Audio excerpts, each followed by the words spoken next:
Alors Mattel, bon, ça a d'abord très mal commencé parce qu'ils ont très mal réagi au début, surtout que j'étais allée discuter aidée par une traductrice d'une ONG chinoise, avec des ouvrières Mattel. Donc ils étaient très mécontents. Ils étaient aussi très mécontents que je présente une résolution à l'Assemblée générale parce que je voulais qu'ils publient tous les 6 mois un rapport montrant la mise en place de leur code de conduite.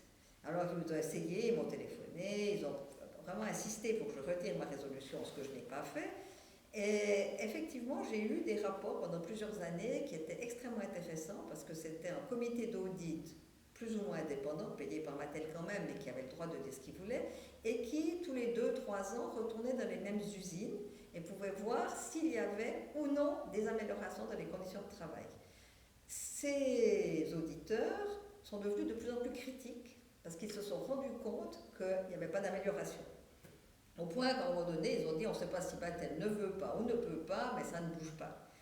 Et là-dessus, Mattel a supprimé ce comité d'audit. C'était quand même beaucoup plus simple pour eux de supprimer le messager que d'améliorer les conditions de travail.